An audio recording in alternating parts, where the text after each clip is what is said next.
I am Vivian Agostini. I would like to relate my first impressions when I first met Meher Baba in India. I remember distinctly the great anticipation and the impatience to meet Baba. The next day, we didn't meet him the day we came. I quite forget the exact date. That was in 1962. I don't remember the day of the week that it was. However, we rested up. The next morning, the whole group assembled in front of Baba.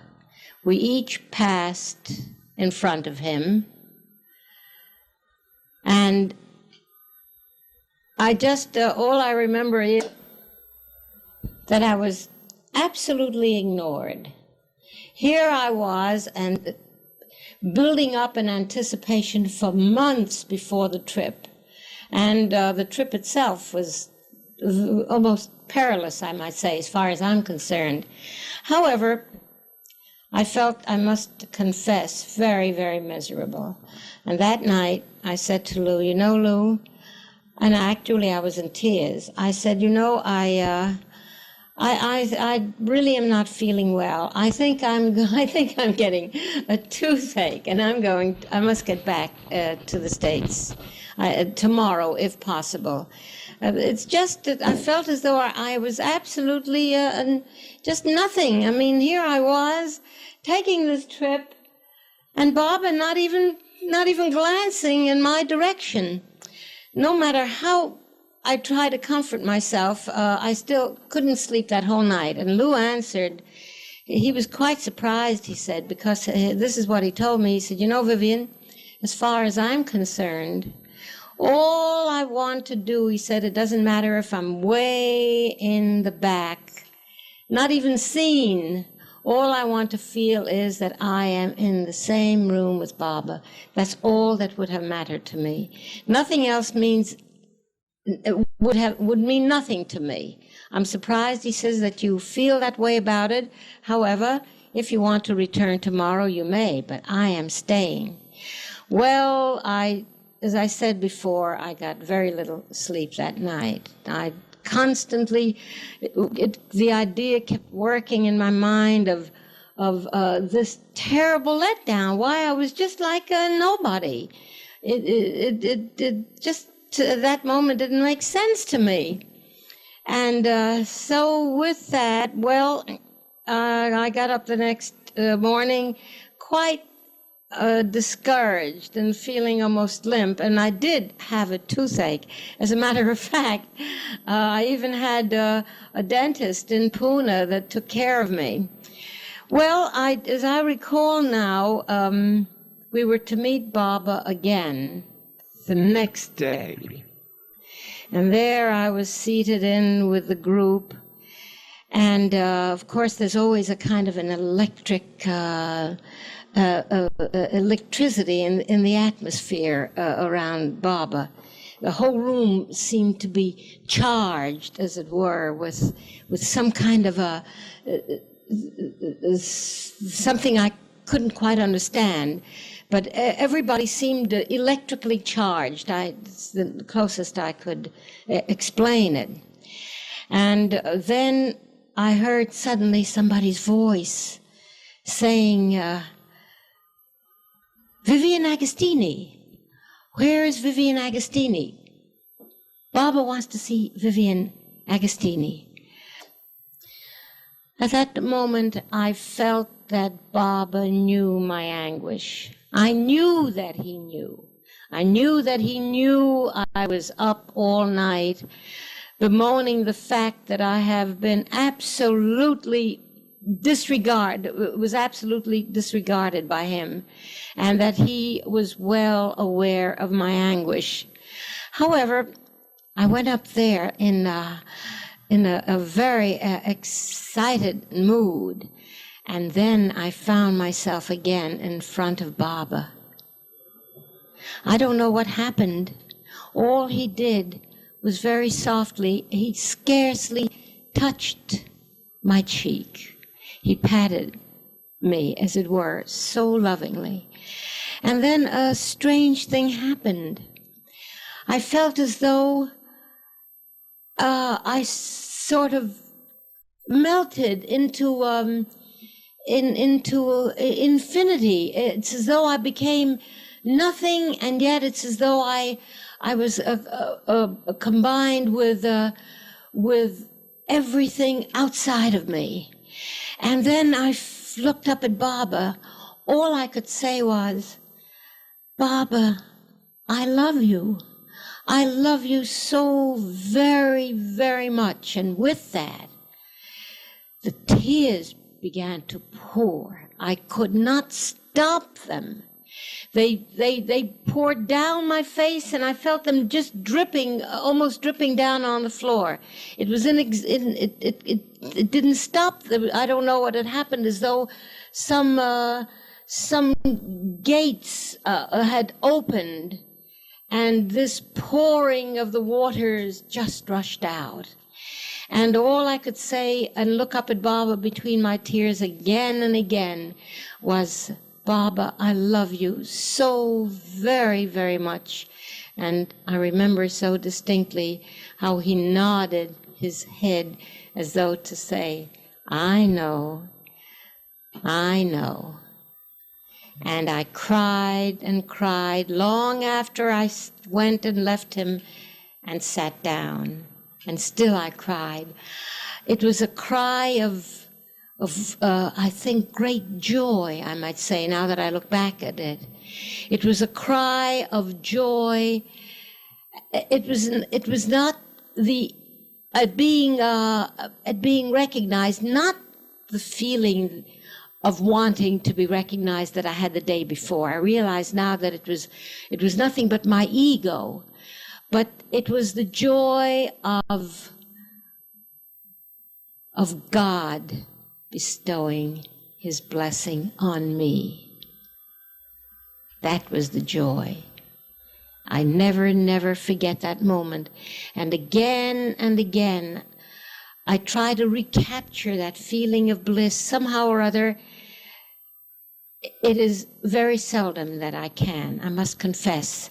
I can't always recapture that feeling of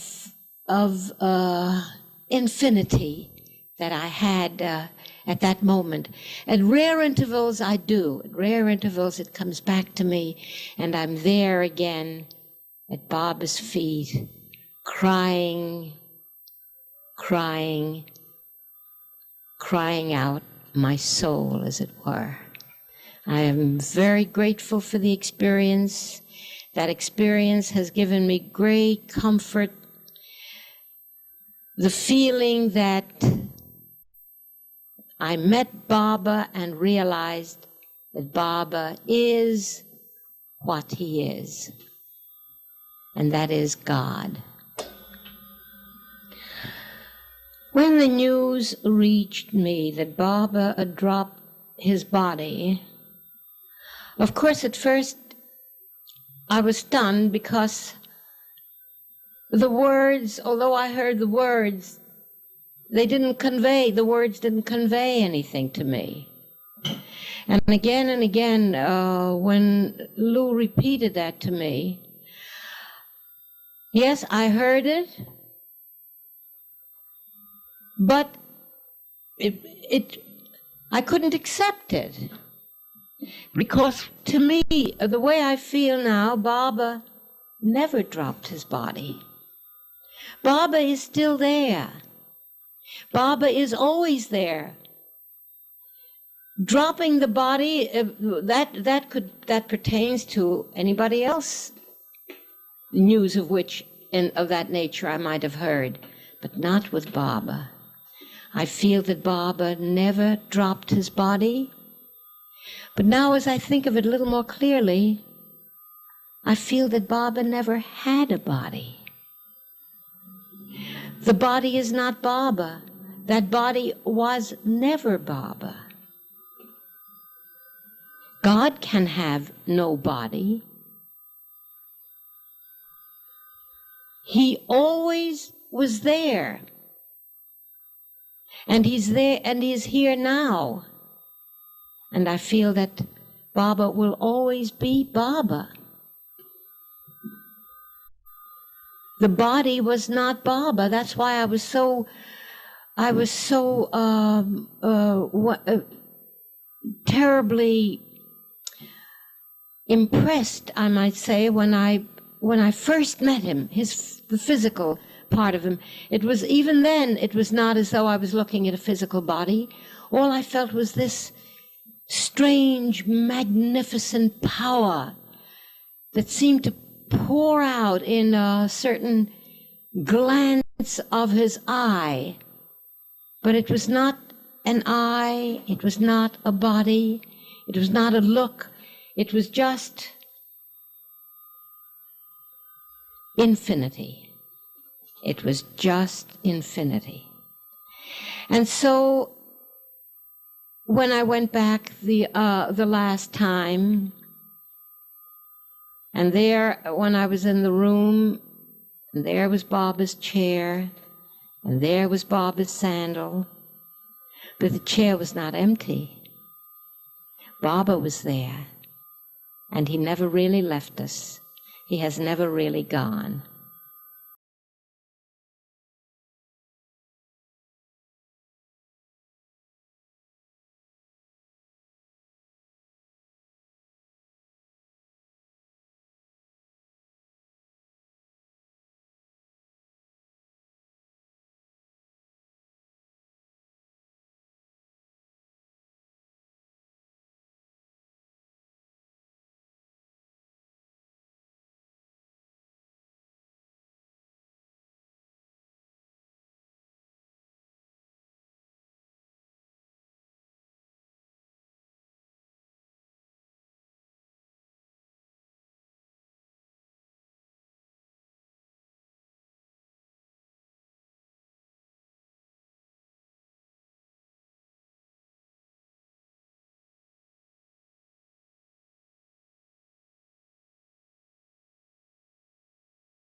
This is Steve Konigsberg, and I haven't much to say, but I'm glad I've found Baba, and I hope everyone else does.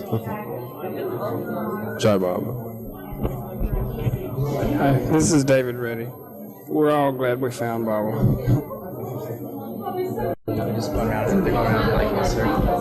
Do I turn this on or anything? Just speak right into it? No. I'm Helen Sanger, and I'm very happy to have the chance to thank. The subject of miracles is quite important in a great many people's minds because they, for one reason or another, identify the spiritual status of an individual by his ability to perform the miraculous. I think that this is primarily due to our Christian background and association of the miraculous with Jesus Christ. But at any rate, Baba said no, he didn't perform miracles, and yet I will describe two incidents in my own personal time with Baba in India, in which there is no question that the miraculous was involved.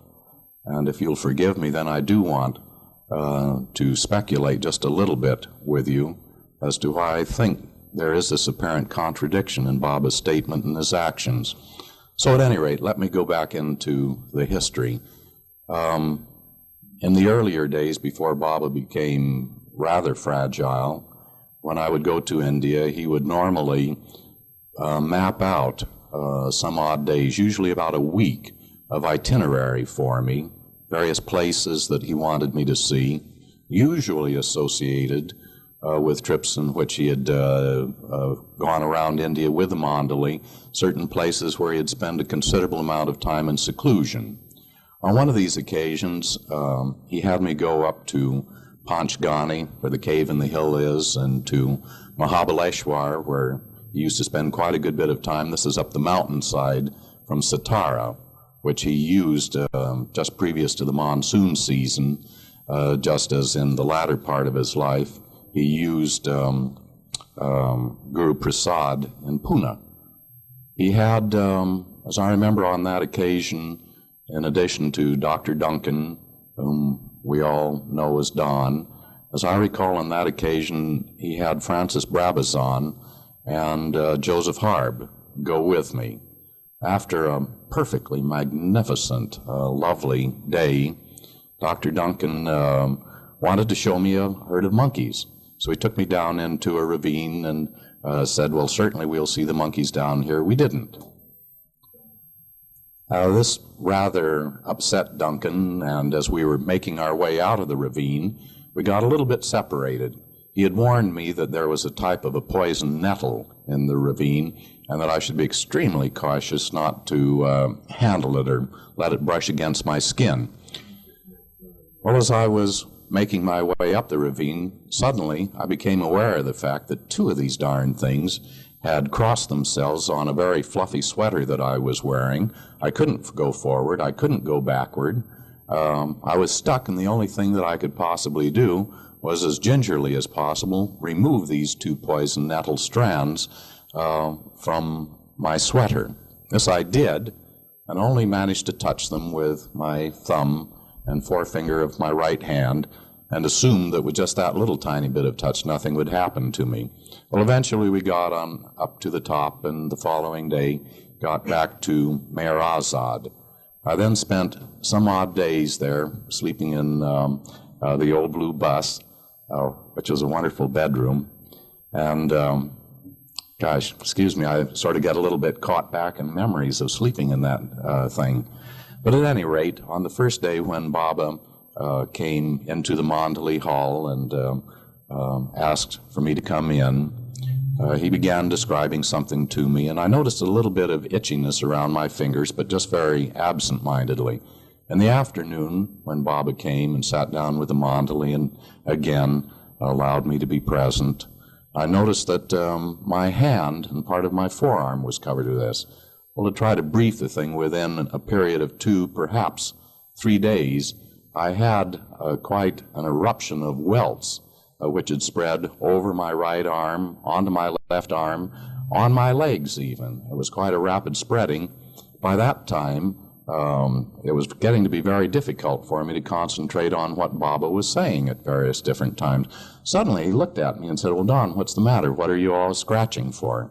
Well, you know, when Baba asks you a question, you don't flub the dub, or at least you try not to, and here I was in a hell of a mess because I didn't want to tell him about Dr. Duncan's involvement in Stephen's itchiness, and yet I knew I had to say something straightforward. Well, within about 5 minutes, Baba had the entire story out of me. He was quite angry with Duncan. He told Arish that Arish should give me a certain type of a powder and see if that would cure it up overnight. The next morning, it was even worse. And of course, the very first thing after Baba had said, in fact, I think even before he said, well, how'd you sleep, Don? Have you gone to the toilet already? Was it successful? And all of those things that Baba looked into so intimately each time. At any rate, he said, well, now, what has Arish's powder done for the nettle business? Well, I said, absolutely nothing at all, Baba.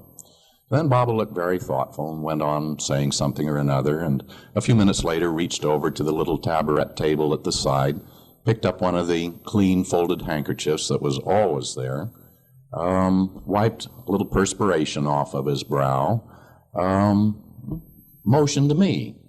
Well, I was absolutely delighted because although I'd been around Baba by that time, from time to time for several years, I'd never had one of these nice little plums of a Baba handkerchief given to me before.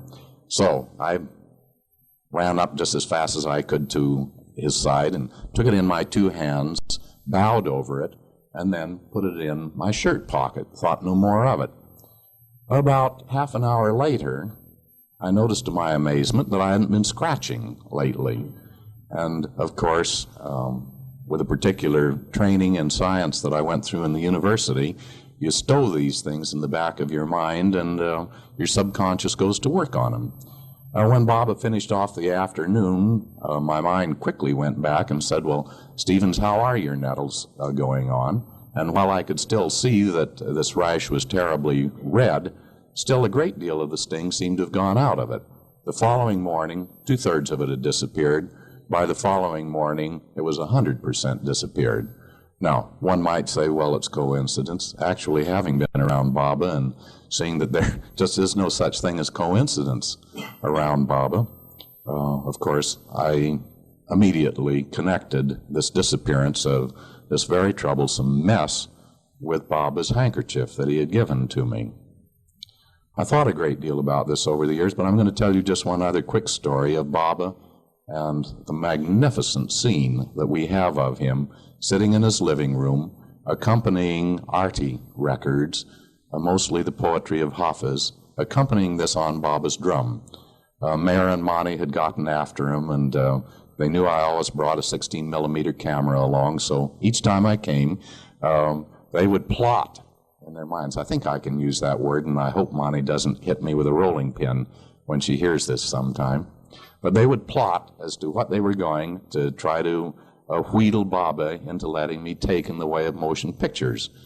Well, they were so successful over the course of several days that they finally decided that the big coup de grace of all that they would try to get Baba to do was to take up again, for the first time since he had been a young man, the drum that he had played in those days, and get this down on 16mm film, you know. This was the wildest thing and the most wonderful thing that they could imagine they could get Baba to do.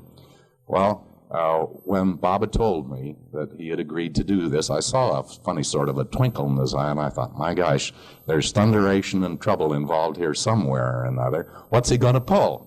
And the next morning, Mani said, well, Don, now I hope that you've got a good sensitive film, because Baba's going to have the phonograph set up in the living room. No electricity there, incidentally, you know. This operated on batteries, and he's going to sit on the couch, and you're to sit directly in front of me. Well, as soon as Mani told me this, I knew we were in deep trouble, because as you remember the living room at Meher Azad, there is one very large window that opens out underneath that wide overhang of the front porch. No light comes in there. And then there's a little tiny slit window that goes through this very thick wall out directly to the outside at the far end of the room, and the wall is so thick and the window is so small that no light comes in. So here was Baba. Yeah, he pulled his trick, you know, and I could just see him chortling to himself as to what he was going to do to Meher and Mani and Don, who were so darn smart about all of this. So I told Mani, it's hopeless, Mani. There's not enough light in that room, and there's no way, of course, that we can lighten it up. No source of artificial illumination. It was before battery packs and things of that sort. And so I said, you just got to get Baba to move the scene of the crime to the outside so I can take him in daylight. Well, she disappeared for a half an hour, and I suppose there was probably a classic wheedle job that went on. But she came back looking very crestfallen and says, no, Baba says it simply must be in the living room. And so I said, well, I'll take my light meter in. The light meter didn't even budge. It was not only below the maximum opening that my camera could go to, but it didn't even budge off of 000. Problem number 2, the only film that I had left was film to be taken, used in artificial light. I'd forgotten to bring a filter, so even if we had been out in daylight, I suddenly realized all of the film that I would take under those circumstances would be bluish. So problem 2. Problem number 3 was Baba was absolutely insistent that in this narrow room I sit directly in front of him, and I could be no more than a distance of about, 18 inches perhaps away from him. So even if there had been proper light in the room, it would have been out of focus because my camera wouldn't focus at that close a range. So Mani said, Don, for heaven's sake, take 2 or 3 reels of film anyway. Maybe you'll get just a little bit of something of Baba playing away on his drums. I said, well, I suppose I might as well, but Mani, it's hopeless. 3 major problems. I ground away, just feeling sick, because Baba was ecstatic. You know, he had this lovely, lovely, thoughtful, abstracted look on his face. And you know, the more wonderful he was, the sicker at heart I got, thinking of all of these lovely films that we were missing of Baba. Well, to cut a long story short, when I finally left Meher Azad, I raced down to Bombay, got Codec to do a crash job, got them back, ran over with them to a little shop where I could look at them on an editor. And of course, what I had to get at just as soon as I could were the films taken in Baba's living room of Baba whumping away on his drums. Well, you cannot imagine. I mean, the impossible. These are the most incredibly luminous, beautiful films that I've ever seen of Baba. Impossible, absolutely impossible. And yet they turned out. I wondered, incidentally, 2-3 days later, when Baba finally let Mandali and Meher wheedle him into taking the drum outside for a little bit of filming out there, why he was so uninterested in the whole thing. I mean, he'd do a little tap-tap, you know, 1 or 2, and then start talking to somebody. His heart wasn't in it, and again, I was really almost mad at Baba for not cooperating. But here, 2 things that you and I would call the miraculous. And yet, why did Baba, you say, and I certainly ask myself many times, simply say that he didn't perform miracles?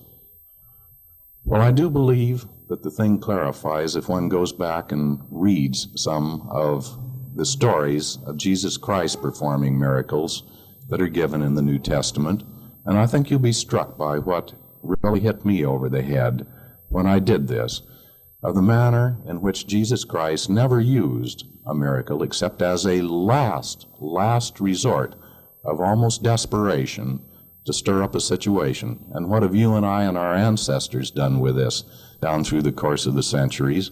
Instead of concentrating on what it was that Jesus Christ was trying to get at there, we're concentrating on turning wine into water and raising the dead and telling a woman out by a well about her secret love life, things of this sort, to stir them up to the point where they would listen and focus on Jesus Christ. So I think that because of the serious misuse to which the us's of this world have put the so-called miraculous in this reincarnation, Baba decided, well, we can't have any more of that booby trap involved in the Avatar's manifestation. Perhaps the one other thing that I should go into in some detail would be the 2 occasions in roughly the mid-60s when Baba involved me in the question of the drug problem with the young. I can't remember precisely the year or the occasion. Fortunately, I was able to be in and out of India quite a great deal in those days on business, and almost always Baba would allow me to come for a visit, whether brief or otherwise.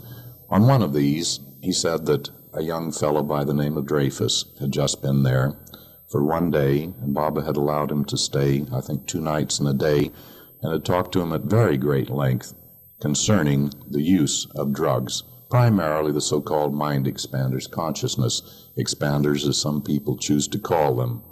Baba had Arish summarize at quite some length the comments that Baba had given to Bob Dreyfus at that time. Those are carefully recorded. They form the basis of much of the material in the little pamphlet called God in a Pill. And then he had me be sure to meet Bob Dreyfus, who is still staying with the Dada Chanjis in Bombay, and chat with him. There was a second occasion, quite some months later, when another young boy out of the clean blue sky hitchhiked in, and Baba was in very strict seclusion at that point, and at first he was going to send the boy away. And I'll tell you just a few things about what he said directly to the boy when he did allow him to come in for perhaps half an hour or so. But meanwhile, after the Dreyfus meeting in India, in San Francisco, in the Sufi organization, we found ourselves almost immersed in young people, many of whom, of course, because of simple statistics, had been involved or were involved still in one way or another with LSD, perhaps marijuana. LSD was probably the most frequently used at that time. On one of the interim visits, when I managed to get back to say hello to Baba, I said jokingly to him, well, you know, Baba, I think what I'm going to have to do in order to know what all these young kids are talking about and have some really practical experience to comment on to them, I guess I'm going to have an LSD experience. You know, Baba has an absolutely superb sense of humor, and I expect him to chortle and chuckle and take it exactly as I intended it, but not at all. Baba reared back in absolute horror, and I'm sure he wanted to make a very strong point, not just for me. And he said, "No, Don, not even once.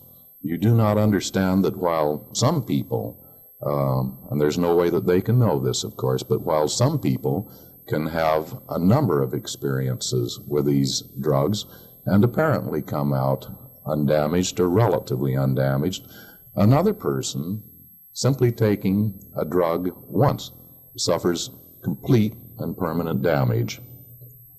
He made a comparison to the manner in which these drugs work, something like a crowbar prying open a very sensitive door.